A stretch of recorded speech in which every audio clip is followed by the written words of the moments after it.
નમસ્કાર વિદ્યાર્થી મિત્રો, મુકેશ રામોલિયા ડિજિટલ એજ્યુકેશનની અંદર આપ સૌનું હાર્દિક સ્વાગત કરું છું. વિદ્યાર્થી મિત્રો, ધોરણ 9 સામાજિક વિજ્ઞાનની અંદર આજે આપણે ટોપિક ભણવાનો છે અને મહત્ત્વનો ટોપિક છે ક્યુબાની કટોકટી. એના વિશે ટૂંકનોંધ લખો. તો વિદ્યાર્થી મિત્રો, આ ટૂંકનોંધને સમજતા પહેલાં તમે આ ચેનલમાં નવા હો અને આ ચેનલને હજુ સુધી સબસ્ક્રાઈબ ન કરી હોય તો પ્લીઝ એને સબસ્ક્રાઈબ કરી બાજુમાં બેલમાં ઓલ પ્રેસ કરી અન્ય વિદ્યાર્થીઓ સુધી આ ચેનલ, આ વિડીયો શેર કરજો, લાઈક કરજો અને કોઈ પણ પ્રશ્ન હોય તો કોમેન્ટ બોક્સની અંદર આજના વિડીયોને લગતા કોમેન્ટ અચૂક કરજો. તો જોઈએ ક્યુબાની કટોકટી. અહીંયા ક્યુબાની કટોકટીના અનુસંધાને જે સમુદ્રની અંદર જે મિસાઇલો છોડવામાં તૈયાર થઈ ગયેલા રશિયા અને ખાસ અમેરિકા જોવા મળે છે. તો ફોટોગ્રાફ્સ તમે જોઈ અને ટૂંકનોંધ સમજીએ. તો ક્યુબાની અમેરિકાએ નાકાબંધી જાહેર કરી ઈસવીસન 1961-62ની અંદર. તેની સામે સોવિયત યુનિયને પરમાણુ શસ્ત્રોથી સજ્જ મિસાઇલોવાળા જહાજો કેરેબિયન સમુદ્રમાં મોકલે છે. એટલે બને છે એવી ઘટના મિત્રો કે નાનકડો એવો દેશ ક્યુબા અને આ ક્યુબા દેશ હતો એ સામ્યવાદી સરકાર ધરાવતો દેશ હતો અને સામ્યવાદ એટલે કે રશિયા સાથે જોડાયેલો દેશ હતો. અમેરિકા એ લોકશાહી દેશ હતો. તો ક્યુબા સામ્યવાદી હોવા છતાં અમેરિકાએ એને ક્યુબાની નાકાબંધી જાહેર કરે છે અને પરિણામે સોવિયત યુનિયન એને રશિયા એને બચાવવા માટે ક્યુબાની નાકાબંધી બચાવવા માટે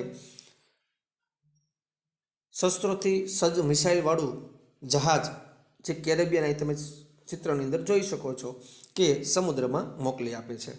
અને બંને મહાસત્તાઓ પરમાણુ શસ્ત્રો સાથે લડી લેવા સજ્જ બની. બંને મહાસત્તાઓ એટલે એક બાજુ લોકશાહી દેશ ધરાવતું અમેરિકા અને સામ્યવાદી દેશ ધરાવતું રશિયા.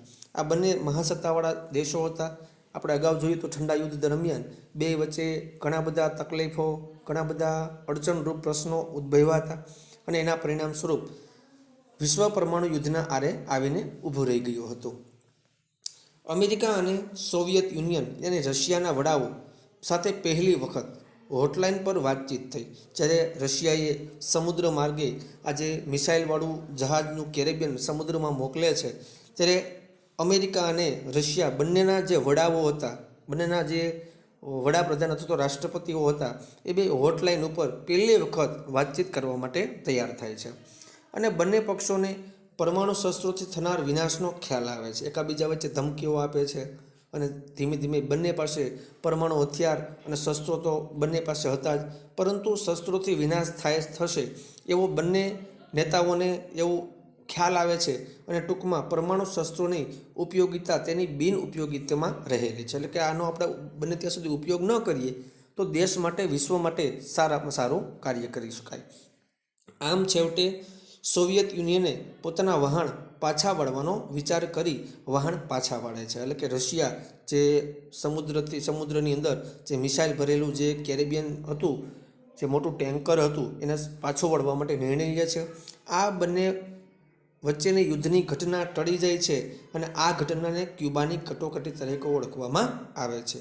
આમ બંને મહાસત્તાઓ વચ્ચે પરસ્પર સંદેશાઓની આપલે શરૂ થઈ ગઈ. હવે ધીમે ધીમે પહેલી વખત હોટલાઇન ઉપર વાતચીત થાય છે અને ત્યારબાદ અમેરિકા અને રશિયા વચ્ચે ધીમે ધીમે પરસ્પર સંબંધો સુધરવા લાગે છે. સંદેશાઓની આપલે શરૂ થાય છે.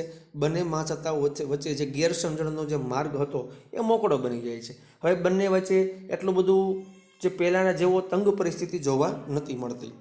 તેમણે પરમાણુ શસ્ત્રોનો ઉપયોગ ન કરી માનવ કલ્યાણનું કાર્ય કર્યું. તેથી ક્યુબાની કટોકટી ઠંડા યુદ્ધના અંતના આરંભ તરીકે પણ ગણવામાં આવે છે. એટલે કે ઠંડા યુદ્ધનો અંતનો આરંભ પણ પ્રશ્ન આવો પૂછાઈ જાય કે ઠંડા યુદ્ધના અંતનો આરંભ તરીકે મુદ્દાસર જવાબ લખો.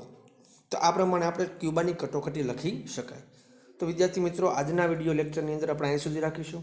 આગળના વિડીયો લેક્ચરને ભણવા માટે ખાસ ચેનલને સબસ્ક્રાઈબ કરી દેવી, જેથી કરી ચેનલમાં નવો વિડીયો અપલોડ થાય કે તમારા સુધી નોટિફિકેશન મળતી રહે. ત્યાં સુધી રજા આપશો. જય હિન્દ, જય ભારત.